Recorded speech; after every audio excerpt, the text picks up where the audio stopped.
আমার বাবার মামলা দিয়ে আমার মামলা শুরু। আপনারা জানেন 111-এর সময় তাকে বেশ কিছু মিথ্যা মামলায় অ্যারেস্ট করা হয়েছিল 111-এ। তখন আমি 7 সালে যেহেতু এনরোলমেন্ট হয়েছে আমার অ্যাজ এ লয়ার, আমি তখন ওর মামলাগুলো দেখাশোনা করতাম। 2012 সালে আমি হাইকোর্টে এনরোলড হই এবং গত বছর আমি যদিও অ্যাপেলেট ডিভিশনে এনরোলমেন্টের সুযোগটা অনেক আগে ছিল, কিন্তু আপনারা জানেন যে ফ্যাসিস সরকারের আমলে বেশ কিছু অনিয়মের কারণে আমরা যারা বিভিন্ন সেক্টরে যোগ্য থাকা সত্ত্বেও আমরা সেই সুযোগগুলো পাইনি, সেরকম একটি ছিল যে আপিল বিভাগে আমার এনরোলমেন্টটা সেটা বন্ধ করে রাখা হয়েছিল।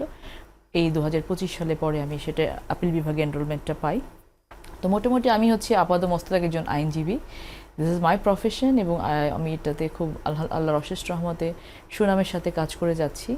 তো আমার যেমন অনেক বড় বড় ক্লায়েন্টস আছে, অনেক বড় বড় কোম্পানি আছে, ন্যাশনাল এবং ইন্টারন্যাশনাল ক্লায়েন্টস আছে আমার, ঠিক তেমনিভাবে আমি আমার এলাকার নাটোরের যে জনগণের জায়গাটাতে ওখানে যত ধরনের গায়েবী মামলা থেকে শুরু করে যার যত ধরনের সমস্যা হয়, তো আমি ওই সেক্টরটা আমার একটা আছে যে আমি একেবারেই ফ্রি অফ কস্ট, এটা এখন না, 2007 সালে আমি যখন এনরোল হই তারপর থেকে আমার বাবার আদেশ অনুযায়ী আমি কখন আমার ফিজ কোনো দিন নিইনি। হ্যাঁ, কিছু হয়তো টাকা পয়সা কেউ কাগজের জন্য বা কিছু অর্ডারের জন্য এগুলো দেয়, বাট আমি অ্যাজ এ ফিস, লয়ার ফিস হিসেবে আমার লালপুর বাগাতিপাড়া কাউকে তো কখনোই কোনো টাকা দিতে হয়নি। নাটোরেও যারা আমার কাছে আসেন, বাবা বলতেন যে যমুনার উপর থেকে যারা আসবে তাদের কাছ থেকে তোমার টাকা নেওয়ার প্রয়োজন হলে আমার কাছ থেকে নেবে।